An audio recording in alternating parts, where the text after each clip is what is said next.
Any জানে না সে কোথায় যাচ্ছে, কোন প্রান্তে তার মুক্তির আলোক বর্তিকা জ্বলছে। দিনের হিসাব, মাসের অস্তিত্ব, সময়ের সমস্ত রেখা চিত্র তার অন্তর থেকে মুছে গেছে। কেবল একটি সত্য রয়ে গেছে, অমানবিক বন্দিদশা থেকে অস্থায়ী মুক্তি ঘটেছে, কিন্তু স্থায়ী পরিত্রাণ এখনও তার নাগালের বাইরে। গ্যাংস্টার বস নিক জেভরানের ছায়া যেন প্রতিটি অন্ধকার গলির সাথে মিশে তার শ্বাস প্রশ্বাসকেও গ্রাস করতে উদ্যত। একবার ধরা পড়লেও পুনরায় বাঁচার আশঙ্কা নেই। জুতোহীন ছোট পথযুগল অসংখ্যবার ধাক্কা খেয়ে থেতলে গেছে, কতবার পড়েছে তার কোনো হিসেব নেই। রক্ত আর কাদার স্তর মিলেমিশে একাকার হয়ে উঠেছে।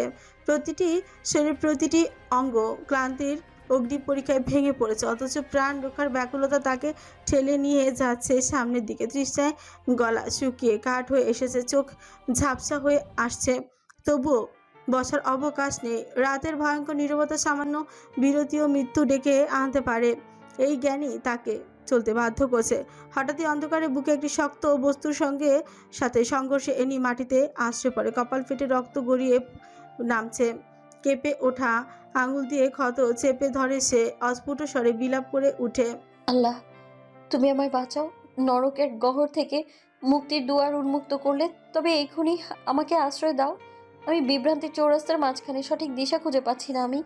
অশ্রুসিক্ত মুখে দৃঢ়তার আভাস এনে এনি দাঁড়ানোর চেষ্টা করে। এমন সময় রাতের নীরবতা বিদীর্ণ করে ভেসে আসে কুকুরের ভয়ানক গর্জন। সেই শব্দে তার অন্তরাত্মা কেঁপে ওঠে, অচেনা পায়ের ধ্বনি ক্রমেই ঘনিয়ে আসে। তার হৃৎপিণ্ডের প্রতিটি স্পন্দন যেন মৃত্যু ঘণ্টার সাথে তাল মেলায়। তার কাপা দৃষ্টির সামনে অন্ধকারের আবরণ ছিন্ন করে প্রকাশ পায় এক অবয়ব। কালো লম্বা হুডিতে আচ্ছাদিত সেই রহস্যময় পুরুষের হাতে রয়েছে এক বিভীষিকা কালো কুকুর, যার চক্ষুদয় নরকের আগুনের মতো ঝলসে উঠেছে। যুবকের নিজস্ব দৃষ্টি, রক্তবোধ, তীক্ষ্ণ শিকারী চাহনি তিনি শিউরে ওঠে। সেই চোখ যেন যে কোনো মুহূর্তে ঝাঁপিয়ে পড়ে তার অস্তিত্ব চূর্ণ করে ফেলবে। আতঙ্কে শুকনো ঠোক গিলে এনি অচেতন স্বরে উচ্চারণ করেই ফেলে, নিক নিক জেভরান। ঠিক সেই মুহূর্তেই বজ্রপাতের মতন ভেদ করে আসা এক প্রচণ্ড শব্দ গুলিয়ে এসে লাগে তার পায়ের অদূরে শীতল মাটিতে ধুলো উড়োতে থাকা। কিন্তু সেই পেছনে তাকাতে সাহস করে না। এনির আত্মা পর্যন্ত কাঁপছে। সামনে যদি যমরাজ থাকে, তবে পেছনে কেউ ওত পেতে আছে। এই বিভ্রমের মাঝেই বায়ুকে কাঁপিয়ে ওঠে নিক জেভরানের গর্জন। ডোন্ট। একটা টাচ লাগলে দুনিয়া জ্বালিয়ে দেবো কায়াত। রাতের বুক সেই ভয়ঙ্কর কণ্ঠ যেন বজ্র নিঘোষের ন্যায় প্রতিধ্বনি হয়, এবং চারিদিকে অন্ধকার আরো ঘন, আরো ভীতপ্রদ হয়ে ওঠে। কায়াতের এক বিশ্রী হাসির শব্দে এনি ঘাড় ঘুরিয়ে পেছনে তাকায়। কায়াত সহ আরো চারজনকে দেখে এক জায়গাতেই জমে যায়। এক যমরাজ থেকে পালিয়ে এসে এখন চার যমরাজের মুখে পড়েছে সে। কায়েতকে সে চিনে, সে মোটেও ভুল করেনি। সে এই লোকটাকে চেনে। ইরানে তাকে অনেকবার দেখেছে, কথাও হয়েছে। তাকে সিডিউস করেছে অনেকবার। পাচার কেন্দ্রে, নিলাম কেন্দ্রে, সব জায়গাতে সে এই লোকটাকে দেখেছে। কাতের বিশ্রী হাসির শব্দে পুরো জায়গাটা আত্মা পুরি হয়ে ওঠে। এমনি দুর্বল শরীরটা সাহস জুগিয়ে রাখাটা কঠিন হয়ে পড়ছে। মৃত্যু দুয়ারে এসে শুধু আল্লাহকে স্মরণ করে যাচ্ছে। কায়েত হাসি থামিয়ে বলে, ফাক অফ নিক জেভরান। দুনিয়া আগুন দুনিয়া আগুন জ্বালালেও লাভ নেই, কিন্তু আমার তো এই সেক্সি রমণীকে চাই। এমন অর্ধনগ্ন অবস্থায় মেয়েটাকে কিন্তু আরও উন্মাদ লাগছে। ফর্সা উন্মুক্ত পা, আকর্ষণীয় গঠন, আর সবচেয়ে নজর কাড়া তার সৌন্দর্য আর নীল চোখের গভীরতা। নিজের শারীরিক গঠনের এমন বিশ্রী ইঙ্গিত শুনে এনি শরীর জ্বালা দিয়ে ওঠে। ইচ্ছে করছে কায়েতের মুখে থুতু ফেলে দিয়ে আসতে। হুডির আড়ালে নিকের রিয়াকশন বোঝা গেল না। চোখ দুইটা গভীর দৃষ্টি এনির পোশাকের দিকে, নিজের দৃষ্টি সরিয়ে কায়েতের দিকে তাকিয়েই বলে, বেচারা সবসময় সুন্দর থাকে মিস্টার কায়াত। তাদের কাজ একটাই, রাস্তায় অর্ধনগ্ন হয়ে পুরুষ সিডিউস করা, তাদের উত্তেজিত কোনো নিজের দিকে টেনে নেওয়া। পেশা শব্দটা এনির কানে যেন তীরের ফলার মতো গিয়ে আঘাত করছে। চোখের পানি ছেড়ে দিয়ে চোখ বন্ধ করে ফেলে কায়েত নিকের কথাটাকে হেসে উড়িয়ে দিয়ে বলে, মোটেও এই মেয়ে বেশ্যা নয় নিক জেভরান। যেদিন প্রথম দেখেছি সেদিন পাগল হয়েছে, একদম বেপরোয়া পাগল। পছন্দ করলাম আমি, আর মাঝখানে ছক্কা মারলে তুমি। ভেরি ব্যাড গ্যাংস্টার বস। নিক পাটাকে আরেকটু সামনে এগিয়ে নিয়ে এসে বলে, ছক্কা মারতে আমি বড় বড়ই ভালোবাসি, এবারে চান্স কেন মিস দেব? বাট তুমি এখানে কেন এসছো? যদি মেয়েকে নিয়ে যেতে চাও তাহলে নিয়ে যেতে পারো, আটকাবো না আমি। তবে তোমরা কয়জন মিলে মেয়েটাকে ভাগ করবে শুনি? নিকের কথা শেষ হতেই কায়াত গম্ভীর হয়ে ওঠে। মুহূর্তেই খুশিতে আত্মহারা হয়ে বলে, এত সহজে দিয়ে দিচ্ছ? এর পিছনে কোনো রহস্য নেই তো? একদম নয়। আর আমার দুর্বল জিনিস এতদিন রেখে কি করব? দিয়ে দিলাম তোমাদেরকে। বাট কয়জন মিলে ভাগ করে নেবে শুনি? কায়াত হেসে বলে, আমি একবার পেয়ে গেলে কাউকে শুতেও দেবো না। কিন্তু তোমরা 18 জন তো আমার বিরুদ্ধে হাত মিলিয়েছ এই মেয়েকে নেওয়ার জন্য। কায়াত থতমত খেয়ে যায়। গোপন খবর নিক জেবরান জানলো কিভাবে? মেয়েটাকে দিয়ে দিলে সব বাতিল করে দিব। এই মেয়ের কিন্তু কিছুই নেই, আমি সব নিয়ে নিয়েছি। এমন মূল্যহীন জিনিস দিয়ে তুমি কি করবে কায়াত? কায়াত পিস্ত্রি হেসে বলে, স্বর্ণ সবসময় স্বর্ণই থাকে নিক জেব্রান। স্বর্ণের উপর হাজার লোকের স্পর্শ লাগলেও কিছু হয় না। আর এই মেয়ে তো পুরোটাই হীরা। একবার আমার কাছে আসো, ভালোবাসার চাদরে মুড়িয়ে রাখবো। নিক একদম এনির কাছাকাছি চলে আসে। নিজের নামে এমন কথাগুলো সহ্য করতে না পেরে এনি কান চেপে ধরে চোখ বন্ধ করে আছে। নিকের উপস্থিতি এইসব নিয়ে তার কোনো খেয়াল নেই, পালাতে পারছে না। চারিদিকে নিক আর কায়াতের দেহরক্ষী দাঁড়িয়ে আছে। যেদিকে দৌড় দিবে সেদিকে ধরে ফেলবে। নিক কায়াতের দিকে তাকে বাঁকা হেসে বলে, হ্যাঁ নিয়ে যাও, তবে নিজের ছেলেকে বলে দিয়ে। নিকের কথা শেষ হতে কায়েদের হুঁশ ফিরে। তাকে কথার জালে এতক্ষণ সম্মোহিত করে এনির কাছে এসেছে। কায়েদের চোয়া শক্ত হয়ে আসে, রাগে রিরি করে ওঠে পুরো শরীর। নিকের দিকে বন্দুক তাক করে বলে, এতক্ষণ আমার সাথে ছলনা করছিলি? নিক গম্ভীর হয়ে বলে, ফিরে যা এখান থেকে। তুই যদি এই মুহূর্তে এখান থেকে না যাস, ট্রাস্ট মি কায়াত, তোর ছেলের মাথা ছাড়া দেহ পাবি। কায়েদ রাগে উত্তেজিত হয়ে পা বাড়াতে যাবে এমন সময় নিকের আরেক সতর্কবাণী। এক পা বাড়ালে দেহটা পাবি। কোনো রক্তপাত ছাড়া নিজের গন্তব্যে চলে যায়, নিজের ছেলেকে অক্ষত অবস্থায় পেয়ে যাবে।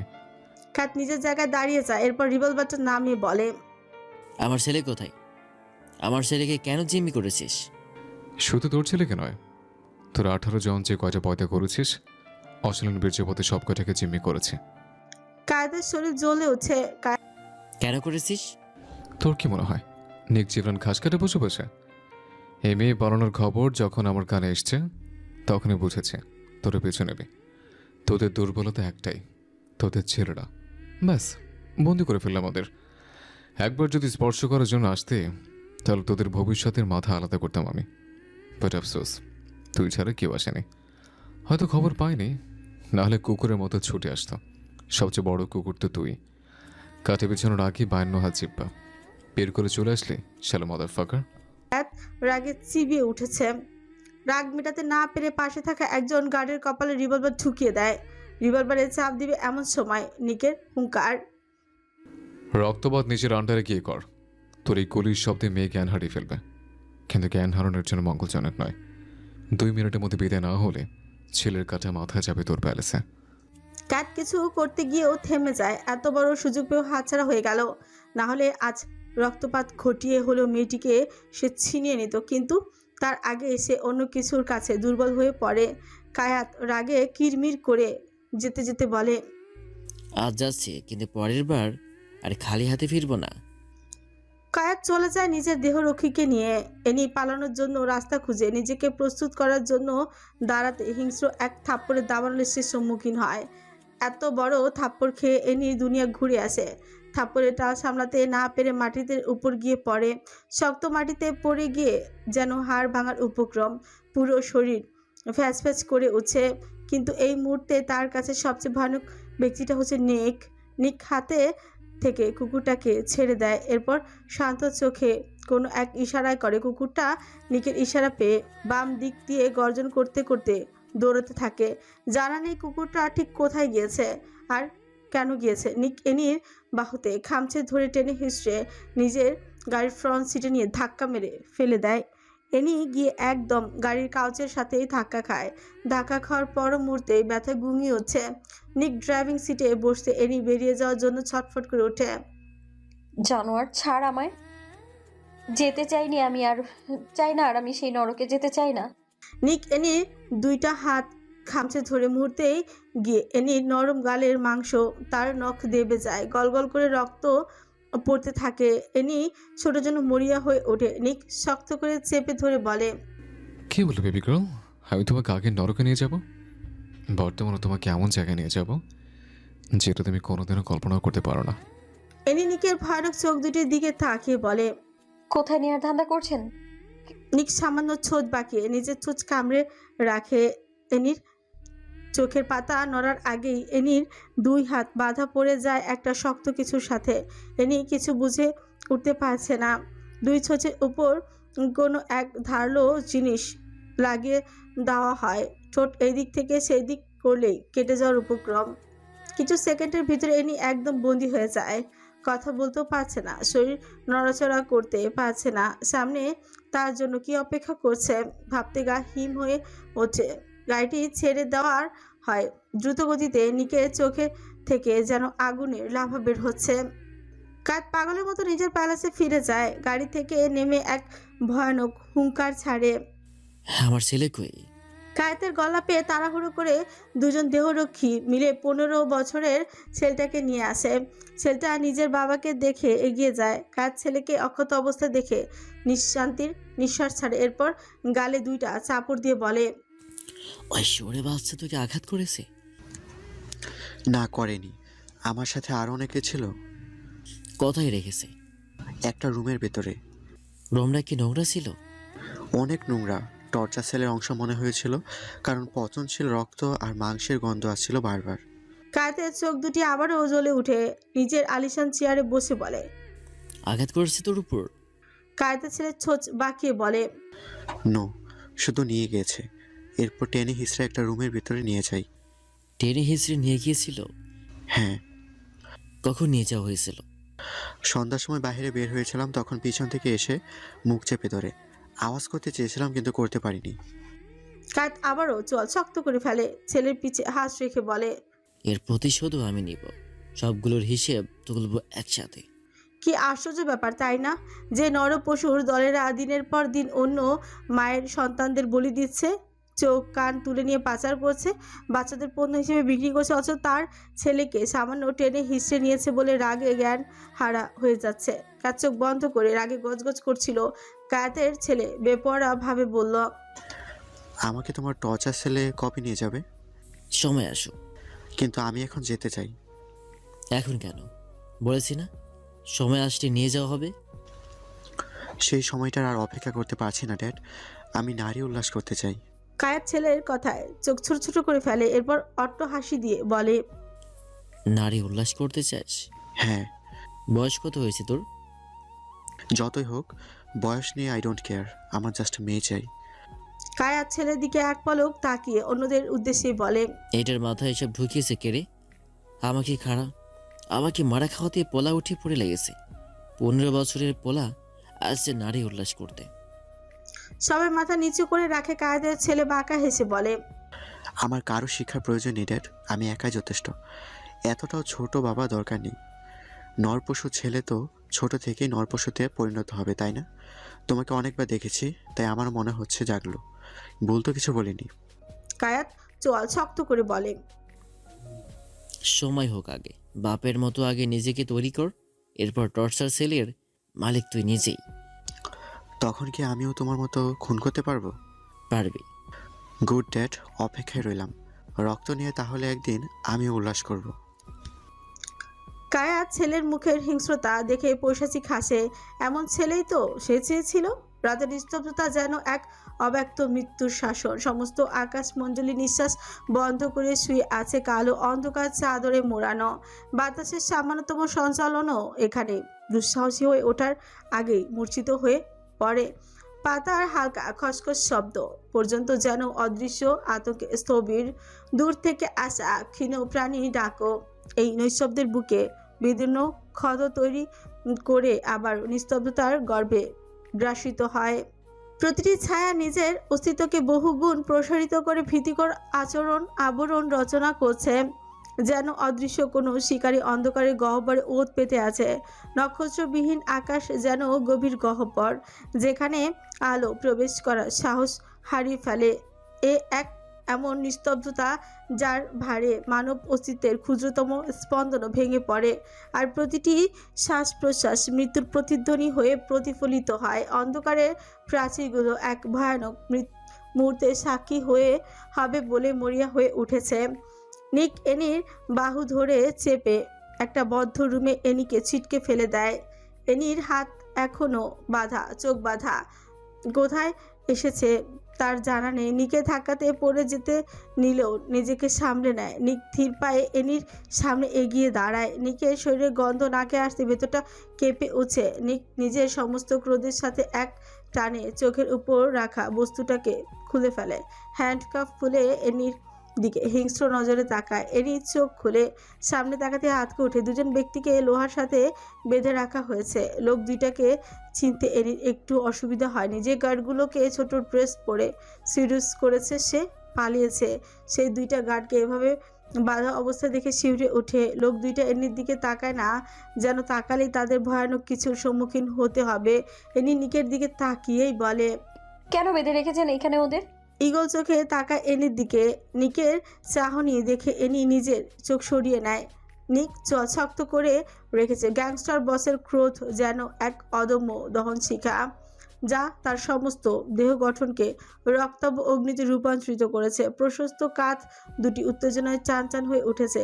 বাহুগুলো যেন লৌহখণ্ডের মতো স্ফীত। রগগুলো অগ্নিস্রোতের ন্যায় ফুলে উঠে ধমনী গাছে স্পন্দিত হচ্ছে। চোয়াল শক্ত করে আঁকড়ে ধরা, দাঁতের ঘর্ষণ থেকে নিঃসৃত শব্দ পরিবেশনে সব নিঃশব্দকে চূর্ণ করে দিতে উদ্যত।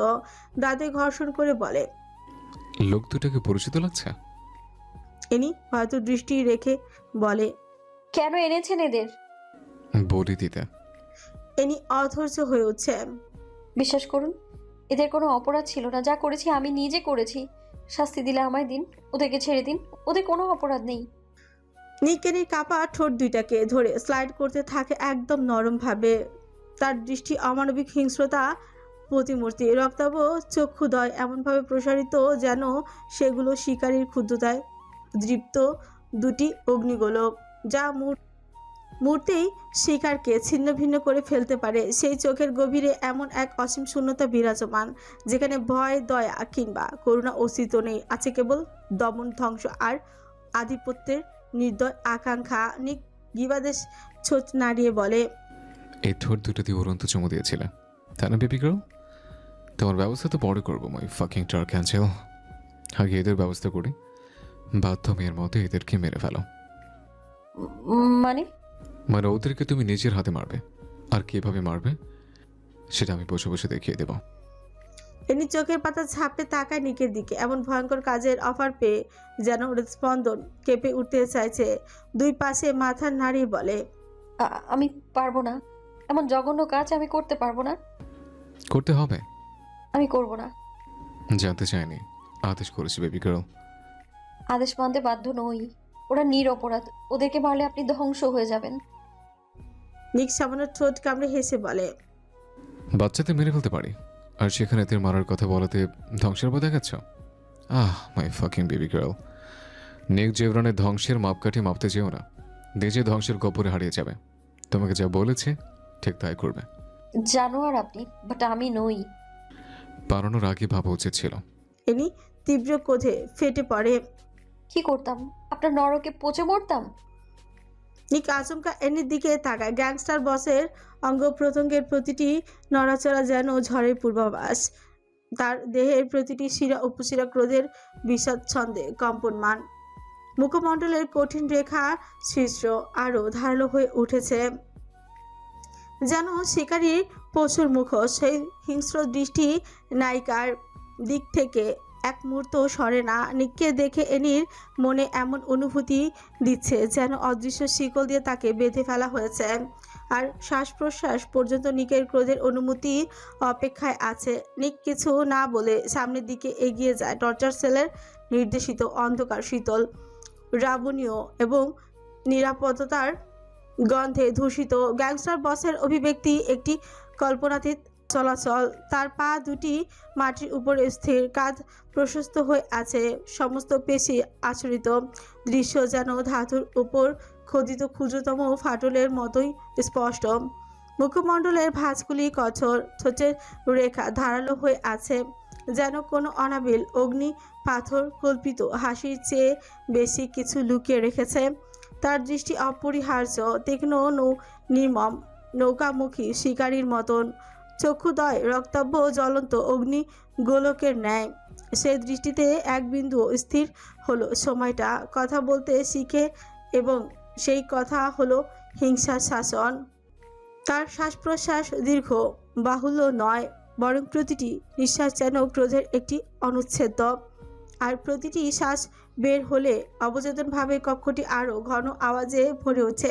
নিক একটা স্টিলের উপর থেকে ছনছন শব্দ তুলে এনি কেঁপে ওঠে। নিক অস্ত্রসমূহ, চাবুক, ছোট ছুরি, লোহার কাটা কঠিন দড়ি নিয়ে আসে। এরপর পিশাচের পর এক এনির সামনে একটি নির্বিকার রীতি মেনে ঠেলে দেয়। নিক ধীরে ধীরে প্রতিটি যন্ত্রণার উপস্থাপনা করলো, এমন এক উপস্থাপক নিজের নাট্যকুলসতা দেখায়। নিক এনির হাতে ছোট্ট ছুরিটা দিয়ে বলে, দুজনের চোখ তুলানবে এটা দিয়ে। এনি নিঃশ্বাস টানছে বড় বড় করে। এইটা কেমন পরিস্থিতিতে পড়লো সে? প্রতিটি জিনিস তখনই গ্রহিত, প্রশস্ত তরীর মতো নানা প্রতিশ্রুতির বোঝা হয়ে ওঠে। প্রত্যেকটি অনুসূচনার বিকল্প হয়ে কণ্ঠে নামিয়ে আনলো, যেন শব্দগুলি ছিল মৃত্যুর চুক্তিপত্র। দুই যুবকের চোখ কিন্তু বদলায়নি। তারা জানে তাদের বিরক্তির অক্ষমতা কেবল সাক্ষ্য। কর্তৃত্বের সামনে নিষ্প্রভ। এনি দুপা পিছিয়ে বলে, খবরদার এমন ভুল করবেন না। আমার জীবন চলে যাবে, তবুও কাউকে সামান্য আঘাত পর্যন্ত করব না আমি। তুমি করবে, আর এখন 4টা চোখে আমার সামনে এনে রাখবে। বললাম না নিজের জীবন দিয়ে দেব, তবুও করব না আমি। কিন্তু যদি বলেন আপনাকে মারার কথা, তাহলে 1 সেকেন্ডও অপচয় করব না আমি, কারণ আপনার মৃত্যু আমার হাতে লেখা। হ্যাঁ, রিয়েলি? ইয়েস, গ্যাংস্টার বস নিক জেভরান। এক নিঝুম অমঙ্গল গালির স্থিরতায় নিক কণ্ঠ খুলল। শব্দগুলি কালের নিমন্ত্রণে স্থির নয়, বরং হিংস্রতার একটি গগনীয় সুর। কণ্ঠটি যেমন জরাজীর্ণ, তেমনি অদম্য। সময় আসুক। বর্তমানে তুমি যদি ওদের না মারো, তাহলে সামনে রাখা 7 জন নির্দোষকে আমি নিজ হাতে নির্বিঘ্নে ধ্বংস করব। এই বাক্যটি কক্ষের সমস্ত শিকড়ে কাঁপার মতন করে তুলে। এনির হৃদয়ের ভেতরে শ্বাস যেন স্তব্ধ হয়ে যায়। বাক্যটির মধ্যে নিহিত নৃশংসতা, নির্ধারিতা এক ধাক্কায়, যার প্রতিধ্বনি সব মুক্তির দ্বারকে স্থবির করে দেয়। এটা আর কোনো কল্পনা নয়, এটি একটি অনিবার্য সিদ্ধান্তের ঘোষণা, যেখানে অ্যানি অমানবিক সিদ্ধান্তই এই মুহূর্তে নৈতিক ভারসাম্য ভঙ্গের একটি মাত্র কারিগর। সামনে নিয়ে আসা আরও 7 জন গার্ডের দিকে তাকায়, তাদের হাতেও একইভাবে শিকল দিয়ে বেঁধে রাখা হয়েছে। অ্যানি সেদিকে তাকিয়ে বলে, ওদেরকে কেন মারবেন? নিক একটা ডার্ক বাঁকানো স্টিলে গিয়ে বসে, পায়ের উপর পা রেখে নিচে ছোঁচ কামড়ে বলে, তুমি যদি এই 2 জনকে না মারো, তাহলে আমি 7 জনকে মারব। The rest is up to you now. I hope you will take the right course of action. He'll kill 7 people or 2. Any আহত দৃষ্টিতে তাকায় নিকের দিকে। নিক বিকৃত হেসে চোখ সরিয়ে নেয়। অমানুষ আপনি। মানুষ ভেবেছিলে? এদেরকে মেরে আপনার কি লাভ? ওরা তো আপনার সাম্রাজ্যে কোনো ক্ষতি করেনি। থেকে পালাতে সাহায্য করেছে। এতে আমার অপরাধ ছিল, আমি ওদের মোহিত করেছিলাম। আর তারা মোহিত হয়েছে। এটাই অপরাধ? কিন্তু কেন? আমার প্রতি মোহিত হলে আপনার কি? নিকের মুখের ভঙ্গিমা বদলাতে থাকে, আবারও লাল হতে থাকে চোখ দুটি। চেয়ার থেকে উঠে এডির বাহু চেপে ধরে ওয়ার্ন করে বলে, কথা শুনতে এখানে আনিনি। দ্রুত কাজ কর, নাহলে 7 জন প্রাণ হারাবে। তবে মনে রেখো, 7 জনের পরিবার আছে, মানে 2 জনের নেই। এনি ঠোঁট চেপে কান্না করে ওঠে। নিক বাঁকা হেসে এনির চোখের উপর একটা লাল কাপড় বেঁধে দেয়। এনি লোক দুইটার সামনে দাঁড় করিয়ে বলে, 4টা চোখ তুলে আমার কাছে নিয়ে আসবে। নিক এনির হাতে ছুরিটা দিয়ে পুনরায় আগের জায়গায় বসে পড়ে। এনি চাপা আর্তনাদ করে উঠছে, কাদের বাঁচাবে সে? 2জন নাকি 7জনকে, সাথে তার পরিবারকে। আজ ওর কারণে এতগুলো লোকের জীবন বিপদে। এনি লোক দুইটার অস্তিত্ব অনুভব করে বলে, ক্ষমা করে দিন আমায়। আপনাদের না মারলে 7 জনের জীবন বিপন্ন। লোক দুইটা যেন এটা শুনে খুশি। এনি সাহস চুকিয়ে বলে, আপনার হাতে মরলে হয়তো কষ্টটা কম হবে, অন্তত নরক যন্ত্রণা অনুভব করে বিকৃতভাবে মরব না। এনি ছুরিটা হাতে তুলে নেয়, কাপা হাতে এগিয়ে নিয়ে যায় লোক দুইটার মুখের দিকে। ঠোঁচ কামড়ে কান্না আটকাচ্ছে, শরীর কাঁপছে। হাত দুইটা দিয়ে আচমকা তাদের আঘাত করে। লোক দুইটা চিৎকারে চারিপাশে পাখিগুলো আকাশে উঠতে থাকে। এনি মুখে হাত দিয়ে 2 কদম পিছিয়ে যায়, এক চিৎকার দিয়ে ফ্লোরে বসে পড়ে। চোখের পট্টি খুলে নিজের হাতে রক্ত দেখে অশান্ত হয়ে যায়। কাপা কাপা চোখে সামনে তাকাতে পিছিয়ে যায়। লোক দুইটার শরীর থেকে রক্ত গড়িয়ে পড়ছে। এনির রক্তে এক ধরনের ফোবিয়া আছে। এমন চোখবিহীন বিকৃত অবস্থা দেখে নিজেকে আটকাতে পারেনি, ঢলে পড়ে নোংরা মেঝের উপর। নিক শান্ত চোখে তাকায় এনির দিকে। অজ্ঞানরত এনিকে দেখে চোখ মুখ শক্ত করে ফেলে। এবার তোমার শাস্তির পালা বেবি গার্ল। নিক হিংস্রতা নিয়ে উঠে দাঁড়ায়। এরপর অধিরাজকে আদেশ করে কক্ষে প্রবেশ করার জন্য। অধিরাজ আসতে নিক সেদিকে তাকিয়ে বলে, এই দুইটাকে টর্চার সেলের বড় রুমটাতে নিয়ে যা, পরবর্তী শাস্তি আমি দিচ্ছি। বস, ম্যাডামকে কি সেই শিকল দিয়ে রাখা বদ্ধ রুমটাতে নিয়ে যাবেন? এইটাই শাস্তি। অধিরাজ ঠোঁট ভেজায়, কলিজা কেঁপে ওঠে, কিন্তু তার প্রফেশনে মায়া নামক কোনো শব্দ নেই। অন্ধকার ঘরের মধ্যভাগে লোহার শিকলে বাঁধা এনির শরীর। একটা কাঁপুনি শ্বাস প্রশ্বাস লাফালাফি করছে। 2 হাত 2 পা কষে দেয়ালের সঙ্গে বাঁধা টান টান তনু মাংসপেশি গেঁথে আছে এক রক্তশূন্য সমতলে। শিকলটির ঠান্ডা স্পর্শ তার কবজিতে গুড়িয়ে আছে। লোহার সেই কদর্য কবজি প্রতিটি নড়াচড়ায় ক্ষতচিহ্ন রেখে যায়। সামান্য নড়ালেই শিকলটা আরও মজবুত ভাবে শরীরের সাথে আটকে যায়। এনি নড়তে পর্যন্ত পারছে না। রুমটি বদ্ধ, বাতাসের সঞ্চার নেই, শুধুই নিঃশ্বাসের শব্দ। ধীরে ধীরে মৃত্যুর আগমনকে জানানোর মতন দেয়ালে ঝোলানো বন্দুকগুলোর মরু বাতাসের মতোই উপস্থিতি ঘর নিস্তব্ধতাকে আরও ভীষণ করে তোলে।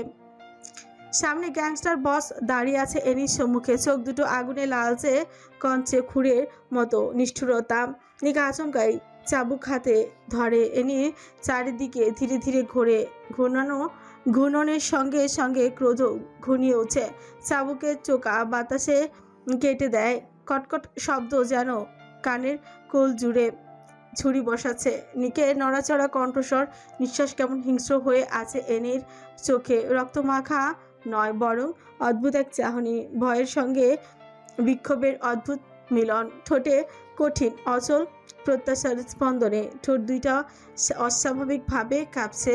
নিককে কেমন পিশাচের মতো লাগছে তার কাছে। জ্ঞান ফেরার পর নিজেকে শেকলে বাঁধা অবস্থায় দেখে একটু অবাক হয়নি।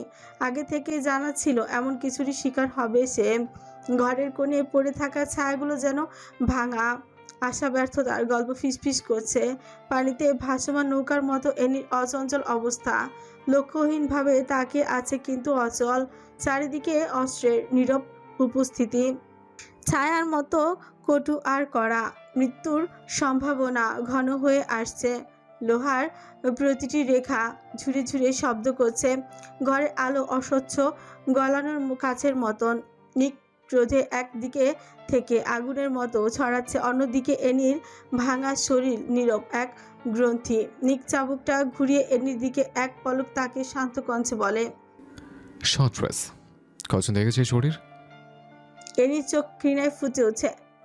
আপনি ছাড়া আমার শরীরের দিকে কেউ তাকায়নি। আপনার মতো বিকৃত আর কেউ হয় না। নিক ঠোঁট কামড়ে বলে, মিস্টার গায়ে তো নিশ্চয়ই তোমাকে ভালোবাসে নজরে দেখেছিল, উন্মুক্ত পা দুইটাতে ভালোবাসে নজর বলেছিল। সব একই সমুদ্রের মাছ। আমার শরীর আমি দেখিয়ে হাঁটবো, তাতে আপনার কি? নিক ঘন ঘন নিঃশ্বাস ছাড়ে। রাগ কন্ট্রোল করতে না পেরে চাবুকটা দিয়ে নিজের শরীরে আঘাত করে বলে, রাইট, শরীর দেখানো জিনিস, তাই বস্ত্রহীন থাকাটাই উত্তম। মানে? নিক দাঁত ঘর্ষণ করে একটা চাকু হাতে তুলে নেয়। এরপর এনির কাঁধে ধরে কাপড়টা এক টানে কেটে ফেলে। এনি হতভম্ব হয়ে লজ্জে আড়ষ্ট হয়ে পড়ে। নিকের কাছে আর্তনাদ করে বলে, এমন করবে না প্লিজ, প্লিজ না। এনির কথা শেষ হওয়ার আগে নিক নিজের কাজ করে ফেলে। জামার এক অংশ টান দিতেই পুরো উন্মুক্ত হয়ে যায় এনি। চিৎকার করে নিজের চোখ বন্ধ করে ফেলে এনি। কাপড়টা দূরে ছুঁড়ে ফেলে দেয়। এনির বিবস্ত্র শরীরের দিকে তাকিয়ে বলে, তুমি বিবস্ত্র থাকবে, তবে সেটা শুধু আমার সামনে। অন্য কোনো পুরুষ সামান্য চোখ তুলে তাকালো তার চোখ তুলে নিয়ে আসবো। এনি কোনো কথা শুনছে না। নিজের নগ্ন শরীরটাকে ঢাকার জন্য মরিয়া হয়ে ওঠে। চোখ বন্ধ করে রেখে চাপা কান্না করে বলে, প্লিজ আমাকে আমার কাপড় ফিরিয়ে দিন প্লিজ। হুম, বেবি গার্ল, তোমাকে আরও শাস্তি পেতে হবে। শাস্তি তো এখনো শেষ হয়নি। উড়ন্ত চুমু খেয়েছিলে, অন্যের বুকে স্পর্শ করে মুচকি হেসেছ, এইসব শাস্তি তো পাবে। আচ্ছা, তুমি যে পালিয়েছ, কোথায় যেতে বলো তো? এনি কথা বলার মতো অবস্থাতেই নেই। লজ্জায় চোখ খুলতে পারছে না, শরীর ঘেমে আসছে। কোনো রকম উচ্চারণ করে বলে, আমি আমার আপনজনদের কাছে যেতাম। কে? আমার বোন, আর নাবিদ ভাই। ব্যাস, নিকের রাগ বাড়ানোর জন্য এনির এই কথাটাই যথেষ্ট ছিল। গর্জে উঠে চাবুক নিয়ে এনির উন্মুক্ত পায়ে আঘাত করে। এনির জীবন বেরিয়ে আসার উপক্রম। তাতে ত্বচ চেপে শক্ত করে নেয় নিজেকে। কোনোরকম চিৎকারও দেয় না। নিকের চোখে হিংস্রতা ফুটে ওঠে একটা জানোয়ারের মতো। আবারও গর্জন করে বলে, পান্তির বাচ্চা নাবিদের কাছে কি তোর? এনির শরীর নেতিয়ে পড়েছে। চাবুকের আঘাতে পা ব্যথায় চঞ্চল করছে। কোনো রকম নিঃশ্বাস টেনে বলে, উত্তর দিতে বাধ্য নই। চাবুক দিয়ে আঘাত করছেন তো সেই আঘাতেই রক্তাক্ত করে মেরে ফেলুন না। আর যদি নাবিদকে মেরে ফেলে? এনি আটকে ওঠে। চোখ খোলার সাহসও তার নেই। নিজের নগ্ন শরীর দেখার মতো শক্তি নেই তার কাছে। এক জানোয়ার তার শরীরের সব দেখে ভাঁজ দেখেছে। ভাবতে নাড়ি বুড়ি উল্টে আসার উপক্রম। কোনো রকম নিজেকে সামলে বলে, কাপুরুষ আপনি, শুধু লোকের প্রাণ নিতেই জানেন। আমার নাবিদ ভাইয়ের দিকে চোখ তুলে তাকালে সম্মুখে আমাকে দেখতে পাবেন আপনি, নিক জেব্রান। আমার নাবিদ কথাটা যেন নিকের কানে বজ্রের মতো গিয়েছে। নিক সহ্য করতে না পেরে চাবুক দিয়ে এনির শরীরে দুইবার আঘাত বসায়। একটা আঘাত একদম পেট বরাবর, আরেকটা আঘাত একদম ডান হাতের ওপর। এনি এবার নিজেকে শক্ত করে রাখতে পারেনি। সামান্য আর্তনাদ করে উঠে। চাবুকের আঘাতে কেচে রক্ত বের হচ্ছে অনেক জায়গা থেকে। এনির চোখ ঝাপসা হয়ে আসছে ব্যথায়। এক পাশে হেলে পড়ে। নিক বড় বড় শ্বাসে চাবুকটা দূরে ছিটকে ফেলে দেয়। এনির দিকে তাকাতে আটকে ওঠে রক্তাক্ত নগ্ন শরীরটা দেখে। হিংস্রতা দপ করে নিভে যায়। এনির মায়াবী মুখটা একদম মলিন হয়ে গিয়েছে। নিকের নিঃশ্বাস ক্ষণ হয়ে আসে। এনি নিস্তেজ হয়ে নিজের শরীর ছেড়ে দেয়। নিকের জানা নেই তার কি হয়েছে। আচমকা এনিকে নিজের বুকের সাথে ঝাপটে নিয়ে বলে, ওয়াইফে একটু বেশি আঘাত করে ফেলেছে। আমার ছোট্ট পাখি, ভয় পেও না একটুও। তুমি ভয় পাও সেটা আমি চাচ্ছি না। আমার অ্যানি সাহসী। আমি আর নাজলি তোমার পাশে আছি দিন রাত, শ্বাস প্রশ্বাসে। নাবিদের রক্তে যদি একটা প্রতিশ্রুতি হয়, তবে জানো তো যতদিন সে বেঁচে আছে তার অ্যানিকে কেউ আঘাত দিতে পারবে না। আমার কোরবানি যদি তোমার কাছে দিতে হয়, আমি হাসি মুখে দেব। আর যদি কেউ তার অ্যানিকে চায়, তাহলে তাদের জন্য আমি যুদ্ধের সর্বোচ্চ সীমায় যেতে প্রস্তুত। তুমি আমার ভালোবাসা, আমার শান্তির একমাত্র প্রতীক। তোমাকে আমি নরকের আগুন থেকে টেনে আনব, আর এই আমার শপথ। যদি কোনো কারণে তোমাকে সে অন্ধকার থেকে ফিরিয়ে আনতে ব্যর্থ হই, তাহলে নিজের অস্তিত্বই আমি নিজের হাতে শেষ করে দেব। আমার এই অশেষ ব্যথা আর অদম্য আশা দুইটাই তোমার জন্যই। তুমি শুনে রাখো পাখি, তুমি একা নও। আকাশ যতই অন্ধকার হোক, শেষে সূর্য ওঠে। তোমার জন্য সেই আলো আরো কাছাকাছি। তোমার কাঁধে হাত রাখার মতন কেউ না পেলে আমার নাম বলবে। তোমার সবচেয়ে পরম বন্ধু নিজের বোন নাজলেকে স্মরণ করবে। কারো ভয়ে কাঁদবে না, বুক ভেঙে ফেলবে না, সাহস গেঁথে রাখবে।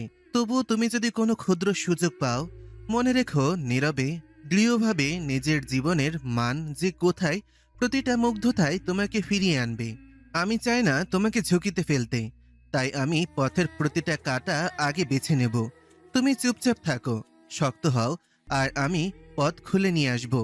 তুমি ফিরে এলে আমি তোমার পাশে বসে তোমার হাত ধরে বলবো, সমস্ত অন্ধকারকে আমরা একসঙ্গে পেরিয়ে এসেছি।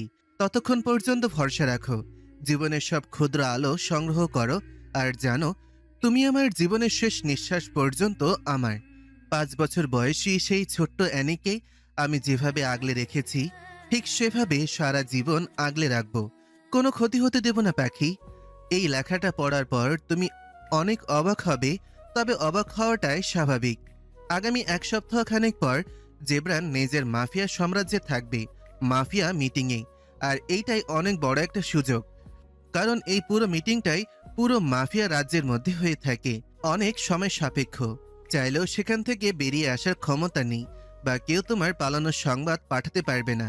সেদিন রাতে তোমাকে যে কোনো মূল্যে ভাইপার মেনশন থেকে বেরিয়ে আসতে হবে, আর আসার সাথে সাথে তুমি আমাদের দেখতে পাবে।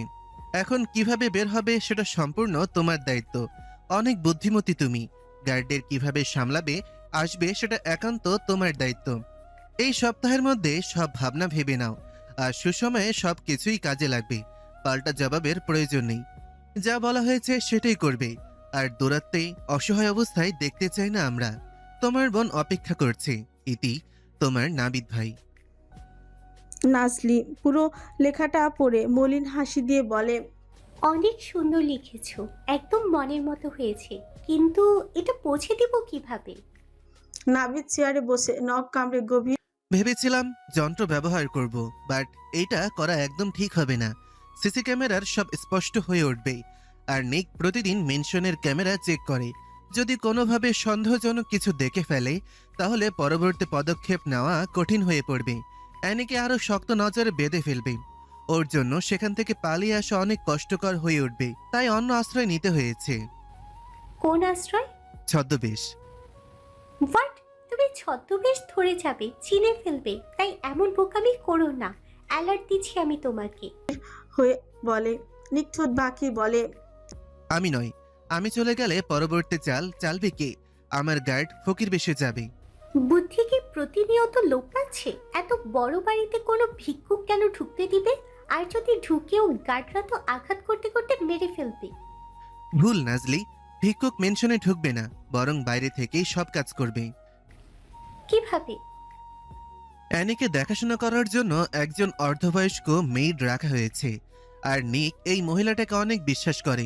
মহিলাটা হিন্দু সম্প্রদায়ের, নাম মেবি চিত্রা রানী। অ্যানিকে নিজের মেয়ের মতন করে আগলে রেখেছে, ভালোবাসে।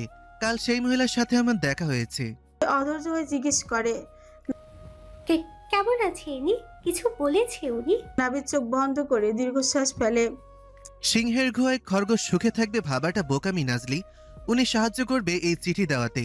আজ বিকেল 4টার দিকে উনি দক্ষিণের এই ছোট বাড়িটার মধ্যে আসবে, আর আমি গিয়ে এই চিঠিটা দিয়ে আসব। উনি নিজ দায়িত্বে অ্যানির কাছে এই চিঠিখানা পৌঁছে দেবে। নাজলির চোখ চিকচিক করে উঠে খুশিতে। উনি এত সহজে রাজি হয়ে গেল সাহায্য করতে? উনি নিজেও চান অ্যানি যাতে এখান থেকে মুক্তি পায়, আর সে কারণেই সাহায্য করা।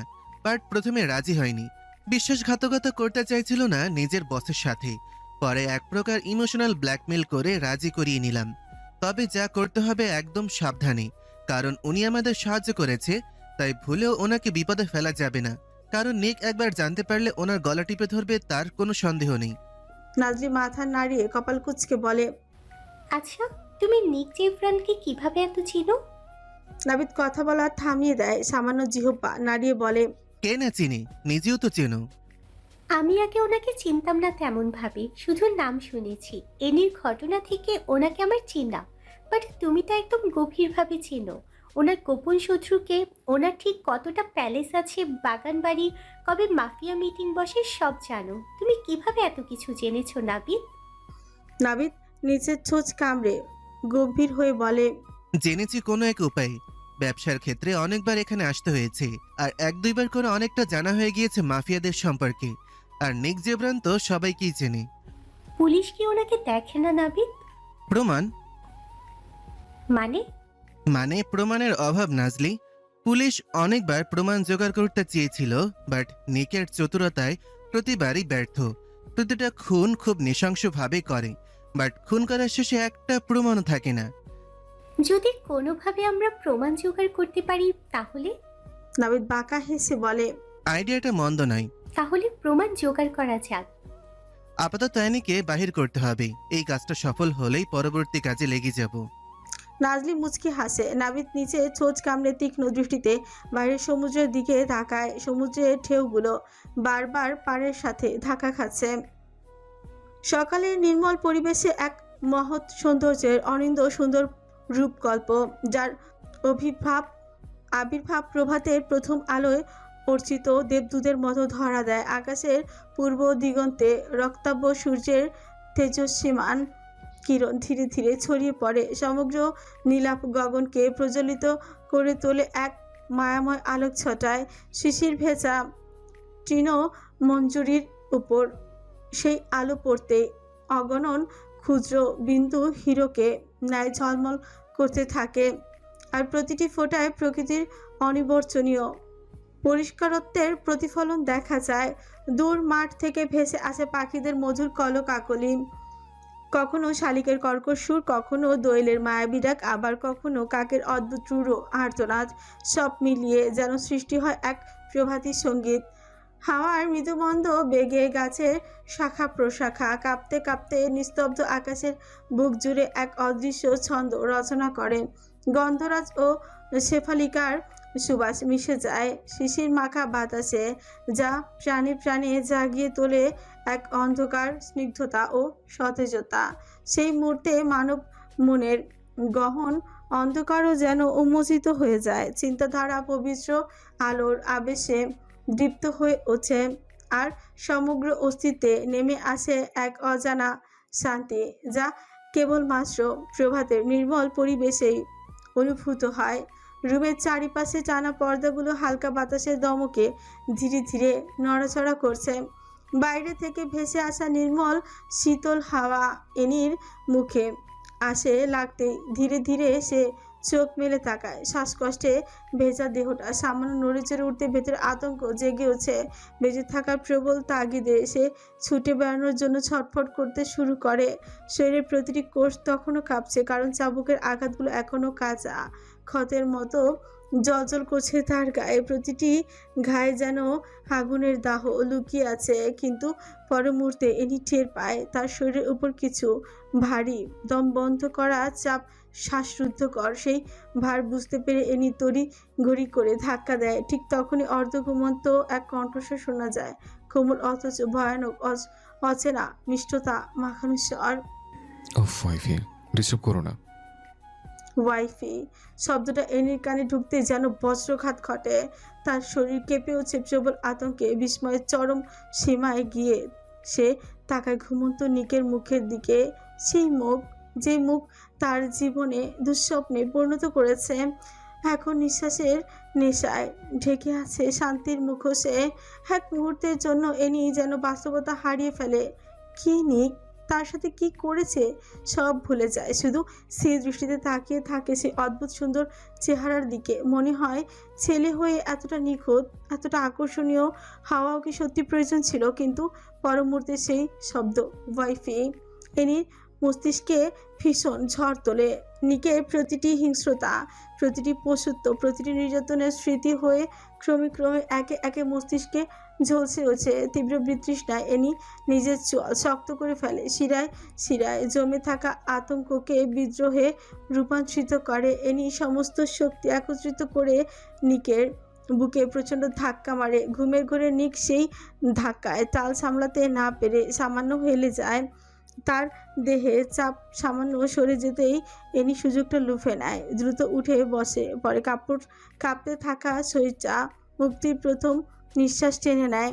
নিক কপাল কুঁচকে ধীর দৃষ্টিতে তাকায় এনির দিকে। ঘুমের ভারে আধো বোঝা চোখে সেই দৃষ্টি যেন আরো ভীতিকর হয়েছে। এনি শ্বাসরুদ্ধকর আতঙ্কে ভিজে থাকা কঞ্চে বলে, আমার উপরে শুয়েছেন কেন? নিক বিরক্তি ভরা নিঃশ্বাস ছেড়ে ঠান্ডা অথচ হিংস্র কণ্ঠে উত্তর দেয়, আমার ইচ্ছা। এনির চোখে জমে ওঠা প্রতিবাদ আগুনে ঝলসে ওঠে। কঞ্চে কঠোর তিরস্কারের ছায়া নিয়ে বলে, আপনার ইচ্ছে হলে শুতে হবে? রাতে যেসব আঘাত করেছেন তার হিংস্রতা তো কমেনি। এখন সারা রাত নিজের পাহাড় সমান শরীরটা আমার উপর চাপিয়ে শ্বাসরোধ করে মারতে চান? নিক ঠোঁট বাঁকিয়ে শীতল স্বরে প্রতি উত্তর করে বলে, প্রতিনিয়ত এই শরীরের ওজন বহন করতে হবে তোমাকে। শ্বাসরোধ হয়ে মারা গেলে তো চলবে না বেবি গার্ল। এ নিয়ে চোখ রক্তাক্ত ক্রোধে দীপ্ত হয়ে উঠে, দম বন্ধ হওয়া গলায় ক্ষোভে উগরে দিয়ে বলে, 2 সেকেন্ড সহ্য করতে পারি না আমি আপনাকে, সেখানে সারা জীবন সহ্য করা তো অসম্ভব। নিকের ঠোঁটে জমে উঠে বিদ্রুপ মাখা প্রশ্ন। তোমার অসম্ভব দিয়ে আমি কি করব? এরপর ধীরপদে সে বিছানা থেকে উঠে দাঁড়ায়। এক টুকরো কাপড়ও শরীরে নেই, একটা কালো প্যান্ট পরা, খোলা নগ্ন দেহে শাসনের নগ্ন প্রতীক। এনি অস্থির দৃষ্টিতে তাকিয়ে দ্রুত চোখ ফিরিয়ে নেয়। বুকের ভিতর অস্থিরতা, দমকা হাওয়া কেঁপে উঠে, সে সামান্য ঠোঁট ভিজিয়ে অনিশ্চিত কণ্ঠে প্রশ্ন করে। ওয়াইফাই কাকে বলছেন আপনি? নিক অন্যমনস্ক ভঙ্গিতে তাকায়, চোখ ছোট করে নির্লিপ্তভাবে উত্তর ছুড়ে দেয়। কাকে বলেছে? এনি চোয়াল শক্ত করে কণ্ঠে আক্রোশের গর্জন ভরে ওঠে। আমাকে ওয়াইফাই সম্বোধন কেন করেছেন? নিক কাবার্ড খুলে কিছু বের করতে করতে অবহেলার সুরে বলে। রাতে স্বপ্ন দেখেছিলে? তোমাকে ওয়াইফাই বলার মতো দুর্দশা আমার হয়নি। এনি রুদ্ধশ্বাসে প্রতিবাদ জানায়। স্বপ্ন নয়, বাস্তব ছিল। আপনি ঘুমের মধ্যে আমাকে ওয়াইফাই বলেছেন, কিন্তু এই সম্বোধনের অধিকার আপনাকে কে দিয়েছে? আমি তো দিইনি। হঠাৎ নিকের দৃষ্টি রক্তাভ হয়ে ওঠে, চোখ জ্বলে ওঠে অগ্নিশিখার দাহ, মুখের শিরাগুলো যেন ক্ষুব্ধ স্রোতের মতো ফুটে ওঠে, কাঠিন্যতা ভরা স্বরে দাঁতে দাঁত চেপে উচ্চারণ করে। আর একটা কথা বলে বাকি চাবুকের আঘাত শেষ করে দেব। নিক জেভরান যাকে তাকে ওয়াইফাই বলে না।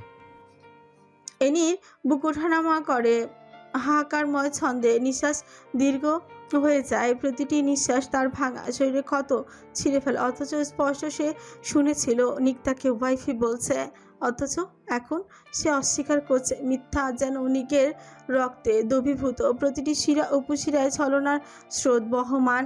এনি যন্ত্রণায় পা নাড়াতে চায়, কিন্তু চাবুকের দগদগে ক্ষত সেই প্রচেষ্টা ব্যর্থ করে দেয়। উন্মুক্ত ফর্সা পা এখন লালচে কালো আকারে দগ্ধ স্মৃতিচিহ্ন হয়ে আছে। ব্যথায় ছটফট করতে করতে এনি অবশেষে হেডবোর্ডে হেলান দিয়ে শুয়ে পড়ে। চোখ বুজে রাখলে অশ্রুর অনবরত স্রোত থামে না, বুক ভিজিয়ে দেয় অনুশোচনার অগ্নিদাহ। নিক প্রস্তুত হয়ে আসে তার সামনে, দৃঢ় পদক্ষেপে এগিয়ে এসে এনির কাছে দাঁড়ায়। সে তখন অসহায় ভঙ্গিতে চোখ বন্ধ করে শুয়ে আছে, তবুও চোখ থেকে অবিরত গড়িয়ে পড়া লবণাক্ত যন্ত্রণার স্রোত। নিকের মুখের গম্ভীর ছায়া তার চোখে ভেসে ওঠে, আর বিনা অনুমতিতে শক্ত হাতে এনির হাতটি আঁকড়ে ধরে। এক অদ্ভুত দ্বন্দ্ব, শাসনের শীতলতা আর আকাঙ্ক্ষার উষ্ণতার মাঝখানে জড়িয়ে পড়ে তাদের অস্তিত্ব। সামনে এসো। এনি ধীরে ধীরে চোখ মেলে অবচেতনী ভঙ্গিতে নিজের হাতের উপর নিকের রুক্ষ হাতটি অনুভব করতে বিরক্তি ও অস্বস্তির রেখা ভ্রুকুটিতে স্পষ্ট হয়ে ওঠে। তার স্থবির দেহ যন্ত্রণায় জড়সড় হয়ে বসে থাকা অবয়ব নিকের ক্রোধকে আরো উস্কে দেয়। চল শক্ত করে নিককে হঠাৎ একটা হ্যাচকা টানে এনিকে টেনে আনে নিজের সামনে। আচমকা টানের অভিঘাতে এনি ভারসাম্য হারিয়ে সরাসরি নিকের সম্মুখে এসে পড়ে। ব্যথার ঝাঁঝকাটা আর্তনাদে গলার গভীর থেকে বেরিয়ে আসে। মুহূর্তেই জন্য মনে হয় তার জীবনটি ছিঁড়ে বেরিয়ে যাবে, কিন্তু নিক সেই যন্ত্রণার আরতি উপেক্ষা করে নিষ্প্রিয় অথচ কর্তৃত্বপূর্ণ কণ্ঠে বলে হচ্ছে। শার্টের বোতাম খোলো, ক্ষতস্থান দেখব। এই নির্দেশে এনি আতঙ্কে এক ধাপ পিছিয়ে যায়। শুকনো চোখ গিলে নিতে নিতে কাপা গলায় বলে, দেখবেন মানে? কি দেখবেন? নিকের চোখে তখন বিদ্যুতের ঝলকানি, কথায় তিরিক্ষি কঠোরতা। তোমার অন্য কিছু দেখার নেই আমার, শুধু ক্ষতস্থান দেখার কথা বলেছে। এনি ছোট বাঁকে তার ছেলে সুরে পাল্টা জবাব দেয়। ক্ষতস্থান দেখে কি করবেন? আবার ক্ষত করবেন? করতে চাইলে করতে পারেন, বাধা দিব না। তবে একটাই সমস্যা, আমি জ্ঞান হারিয়ে ফেলি। নিক গভীর নিঃশ্বাস টেনে ক্রোধকে নিয়ন্ত্রণ করার চেষ্টা করে, কিন্তু তার দৃষ্টি আরও অগ্নিদৃপ্ত হয়ে উঠে। মুহূর্তের মধ্যে এসে এনির ক্ষুদ্রকায় শরীরটাকে শক্ত বাহুবন্ধনে আবদ্ধ করে নেয়। এনি ছটফট করতে শুরু করলে নিক হঠাৎ তার চুলে মুঠি চেপে ধরে গর্জন মিশ্রিত স্বরে বলে উঠে।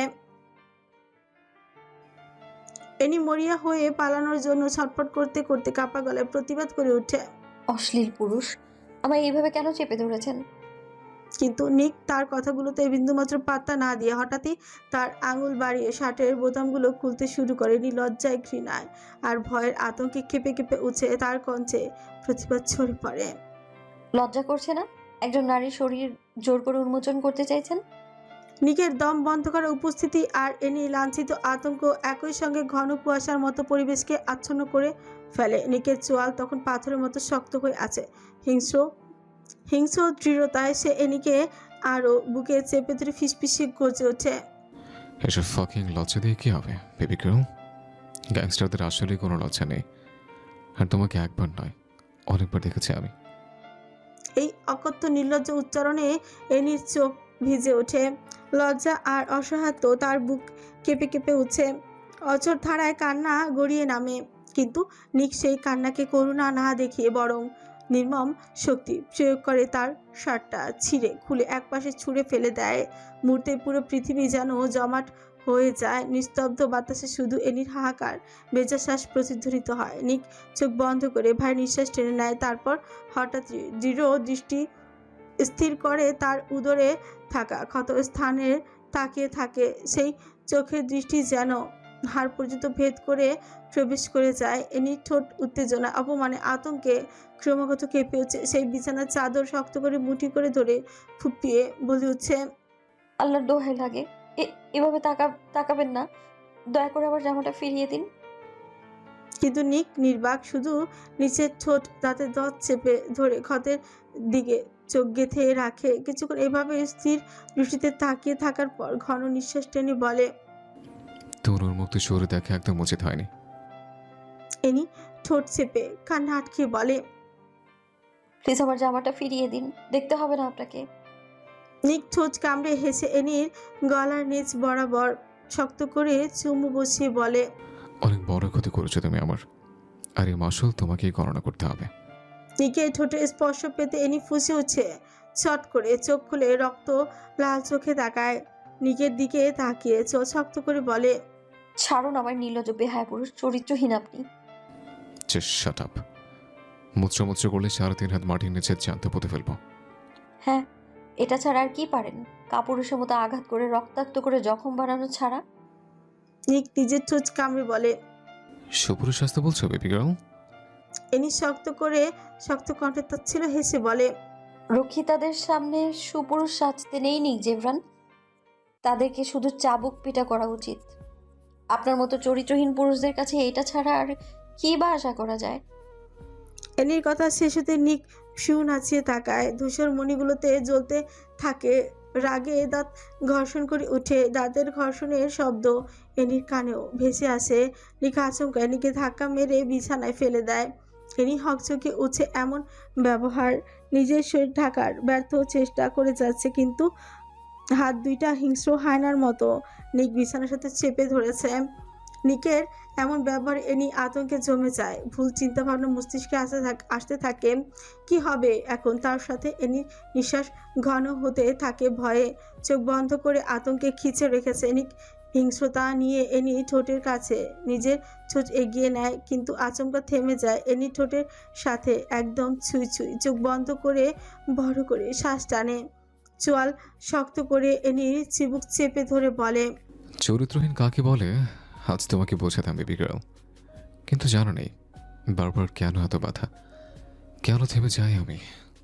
নিক জেভরান কখনো কারোর ইচ্ছের প্রাধান্য দেয়নি। জাস্ট চুমুর পরিমাণ সহ্য করতে না পেরে জ্ঞান হারিয়ে ফেলো। যেদিন আমার হিংস্রতা তোমার এই নরম শরীরের উপর যাবে, সেদিন কি হবে ভেবে দেখেছ? নিক এক ঝটকা এনিকে সরিয়ে দেয়। এরপর একটাও শব্দ উচ্চারণ না করে হঠাৎই ঘুরে দাঁড়ায়। ভারী পদক্ষেপে দরজা ঠেলে রুম থেকে বেরিয়ে যায়। নিক বেরিয়ে যেতে এনি যেন হাওয়া টেনে নেয় বেঁচে থাকার তাগিদে। কাঁপতে কাঁপতে ছুটে গিয়ে শার্টটা আবারও নিজের গায়ে জড়িয়ে নেয়। তবুও মনে হয় নগ্ন দগদগে ক্ষত পুরো শরীরকে লাঞ্ছিত করে রেখেছে ঘৃণায়। তৃষ্ণায় তার দেহটা রিড়ি করে উঠছে। মনে হয় যেন চামড়ার নিজে বিষাক্ত পোকামাকড় হেঁটে বেড়াচ্ছে, আর সেই অস্বস্তি তাকে ভেতর থেকে ছিঁড়ে ছিঁড়ে খাচ্ছে। একটা জানোয়ার তার শরীরকে বারবার দৃষ্টির ঘেলা বানিয়েছে। শুধু এই চিন্তাটুকুই তাকে ভেঙে দেয়। বুকের ভেতর থেকে দম বন্ধ চিৎকার ভেসে আসে, কিন্তু বের হতে চায় না। সে হাঁটুতে মুখ ডুবিয়ে ফুপিয়ে ফুপিয়ে কান্নায় ভেঙে পড়ে। সেই কান্না হয়ে ওঠে নিঃশব্দ রাতের অদৃশ্য আর্তনাদ। এনি রাগে বিড়বিড় করে বলে, লুচ্চামো করবে, আবার লুচ্চা বললেই গায়ে লাগে। নির্লজ্জ লোক, তোর ভবিষ্যতের উপর ঠাড়া পড়ুক। যাতে জীবনে কোনোদিন মেয়েদের কাছে যাওয়ার সাহস না করতে পারিস? দম বন্ধ করা অন্ধকার ঘরের দেয়াল জুড়ে এক অশুভ নৈশব্দ গড়াগড়ি খাচ্ছে। বাতাসে যেন রক্তের গন্ধে ভারী হয়ে নড়ে উঠতে চাইছে না। চারপাশ মৃদু কাঁপুনি, নিঃশ্বাসের কর্কশ শব্দে বন্দি মানুষগুলোর আতঙ্ক ছড়িয়ে পড়েছে অদৃশ্য ঝড়ে। কালো কাপড়ে আচ্ছাদিত তাদের দেহগুলি মাটিতে জমাট বাঁধা ছায়ার মতো কাঁপছে, অথচ চোখে মুখে মৃত্যুর অগ্রিম ছায়া নেমে এসেছে। এই মৃত্যু ঘরে দাঁড়িয়ে আছে এক ভয়ঙ্কর প্রেত সদৃশ্য মানুষ, গ্যাংস্টার বস নিক জেভরান। তার দু চোখে জলজল করছে নিছক হিংস্রতার দৃপ্তিতে, শিরাগুলো ফুলে উঠেছে ক্রোধের উন্মত্ত টানে। হাতে ধরা রিভলভার থেকে প্রতিফলিত হচ্ছে এক শীতল ঝিলিক। মৃত্যু নিজেই ধাতব রূপ ধরে আলো ছড়াচ্ছে। নিকের ঠোঁটের কোণে এক শীতল হিংস্র বাঘ, গলার গভীর থেকে বেরোচ্ছে বজ্রের মতো গর্জন বেরিয়ে আসে। চিৎকার করবি না, কারণ তোদের শেষ সুর হবে গুলির প্রতিধ্বনি। নিমেষে ঘরের ভেতরে জমে উঠছে ভয়ের কণ্ঠ, রুদ্ধ আর্তনাদ। কালো কাপড়ের নিচে কাঁপতে থাকা বন্দিরা দম আটকে কান্না চেপে রাখে। কেউ মাটিতে হাঁটু গেড়ে পড়ে যায়, কেউ নিঃশব্দে আকাশের দিকে তাকায়, আর কেউ কারো ঠোঁটে নীরব প্রার্থনা করছে। নিক ধীরে ধীরে তাদের চারিপাশে হায়নার মতো চক্কর দিতে থাকে। প্রতিটি পদক্ষেপে তার বুকের ভারী শব্দ দেয়ালে প্রতিধ্বনি হয়। মৃত্যু ঘণ্টা বাজছে, সেই প্রতিবার রিভলভার তুলে ঠান্ডা নলটা কারো কপালে ঠেকিয়ে আবার টেনে নেয় এক ভয়ঙ্কর খেলা। শুধু তাদের বুকের ভেতর চাপা চিৎকার বাড়ি তোলে। তার গুলি ছোড়ার স্টাইল ও নৃশংসতার এক শিল্প। হঠাৎ করে এসে চোখ বন্ধ করে নিঃশ্বাস টেনে নেয়, তারপর চোখ খোলার সঙ্গে সঙ্গে নিখুঁত নিশানের ট্রিগার চেপে ধরে। মুহূর্তেই বাতাস চিরে বেরিয়ে আসে বিস্ফোরিত আওয়াজ, সাথে বন্দির শরীর ভেদ করে রক্তের ছিটা চারিদিকে ছড়িয়ে পড়ে। সাদা চাদরের অংশে লাল দাগ যেন মৃত্যুর সিলমোহরি হয়ে লেগে যায়। চারিপাশে চাপা আর্তনাদের সাথে সাথে ঘরের পরিবেশে হয়ে ওঠে ভয়ানক দমবন্ধ। নিক থামে, রক্তে রাঙা হতে থাকে মেঝেগুলো। সবাই এক এক করে মাটিতে লুটিয়ে পড়তে থাকে। নিকে চোখ দুইটা লাল হয়ে আসে। আরিশ ওয়াইনের গ্লাসে চুমুক দিতে দিতে তীক্ষ্ণ দৃষ্টিতে নিকের দিকে তাকিয়ে আছে। নিক শ্বাস নিয়ে ডার্ক স্টিলের চেয়ারটা শব্দ করে বসে, ঘেমে তার অবস্থা কাহিল। নিকের ছন্নছাড়া অবস্থা দেখে আরিশ সুকুঞ্চিত কিঞ্চিত ভাঁজ করে বলে, tell me what happen to you? এমন অধৈর্য হচ্ছিস কেন? নিক চোখ খুলে এক চুমুকে পুরোটা ওয়াইন গিলে ফেলে। এনির খাতর মুখটা বারবার চোখে ভাসছে বিরক্তি আর ক্ষোভে। ছট করে দাঁড়িয়ে যায়, রাগটাকে কন্ট্রোল করতে না পেরে হাতে থাকা ওয়াইনের বোতলটাকে আশ্রে মারে। আরিশ কপাল কুঁচকে শুধু নিককে দেখে যাচ্ছে। অধিরাজ এতটা অবাক মেবি আর কোনোদিন হয়নি। নিজের বসের এমন ছন্নছাড়া রূপ সে আজ প্রথম দেখেছে।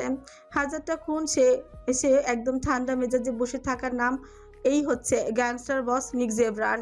চারপাশে নিস্তব্ধতা যেন মৃত্যুর পূর্বাভাস হয়ে নেমে এসেছে। টর্চার সেলের কংক্রিট দেয়ালে জমাট বাঁধা রক্তের দাগ এখনো শুকোয়নি। বাতাসে ভাসছে গা কাঁপানো এক বিভীষিকাময় গন্ধ। সে অন্ধকার রাজ্যের কেন্দ্রে বসে আছে নিক জেভরান, আগুনের মতো জ্বলন্ত চোখ, দাঁতে দাঁত ঘষে উঠে হিংস্র আওয়াজে কক্ষে নিস্তব্ধতা চূর্ণ করেছে। তার চারিপাশে কালো কাপড়ে মোড়া 7টি নিথর দেহ ছড়িয়ে আছে। অচেনা যন্ত্রণা আর্তনাদ এখনো যেন দেয়ালের ফাঁক বলে প্রতিধ্বনি তুলছে। অধিরাজ নিথর শক্তাক্ত দেহগুলোর দিকে এক পলক তাকায়, এরপর আরিশের কাছে গিয়ে দাঁড়ায়। শ্বাসরুদ্ধ হয়ে নিম্নস্বরে কাঁপা কাঁপা কণ্ঠে বলে, স্যার কি হয়েছে? বস এমন করছে কেন? অধিরাজের কণ্ঠ স্পষ্ট আতঙ্ক। আরিশ নিম্ন সুরে বলে, সেটা তো আমি নিজেও বুঝতে পারছি না, এমন ব্যাকুল আর রেগে আছে কেন? রাগটা তো মনে হচ্ছে নিজের সাথেই করছে। টর্চার সেলে এসে কোনো কারণ ছাড়া 7 জনকে একসাথে মেরেছে। মারার কারণটাও বুঝতে পারছি না। বস যখন নিজেকে কন্ট্রোল করতে না পারে তখন ঠিক এমনটাই করে। নিশ্চয়ই কোনো বিষয় নিয়ে প্রচণ্ড ক্ষোভে আছেন। আরিশ কিছু বলতে গিয়েও থেমে যায়। নিক নিজেকে কিছুটা শান্ত করে পুনরায় চেয়ারে বসে পড়ে। অধিরাজ নিককে দেখে নিজের জায়গায় বসে পড়ে। নিক গম্ভীর স্বরে ধীরে বলে উঠছে, মেয়েদের সবচেয়ে দুর্বল জিনিস কোনটা? সেখানে আঘাত করলে তারা সমস্ত সীমা অতিক্রম করতে বাধ্য হয়। অধিরাজের চোখ কোটর থেকে বেরিয়ে আসার উপক্রম। আরিশ হতবাক হয়ে নিঃশ্বাস আটকে তাকিয়ে আছে নিকের দিকে, যেন বাস্তবের মাটি সরে গিয়ে দুজনেই এক অচিন্তনীয় স্বপ্নে ঢুকে পড়েছে। নিক জেভরান যে নারীদের ঘৃণায় শ্বাস নেয়, যে নিজের জন্মদাত্রীকে অবজ্ঞা করে, সেই কিনা নারীর দুর্বলতা নিয়ে প্রশ্ন করছে। অসম্ভব, যেন মৃত্যু ঘরে বেজে ওঠা অসম্ভব সঙ্গীত। কিন্তু পর মুহূর্তেই নিক দাঁত কটমট করে বজ্রকণ্ঠে ধমক দিয়ে উঠছে। প্রশ্ন করেছে তাকিয়ে থাকতে বলিনি। নিকের গর্জনে বাতাস কি ফেটে যায়। আরিশ আর অধিরাজ হুঁশ ফিরে পেয়ে তড়িঘড়ি করে সোজা হয়ে বসে। আরিশ সামান্য খাকারি দিয়ে বলে, মেয়েদের নিয়ে হঠাৎ এমন প্রশ্ন করার কারণ? নিক চোখ রক্তাব্য করে থমথমে স্বরে জবাব দেয়। উত্তর চেয়েছে, প্রশ্ন নয়। আরিশ নিজের দম সামলে বলে, তুই যেই নদীর মাছ আমিও সেই নদীরই মাছ। হয়তো তোর মতো মেয়েদের ঘৃণা করি না, কিন্তু কোনোদিন তাদের সঙ্গেও পাইনি, তাই আপাতত কোনো ধারণা নেই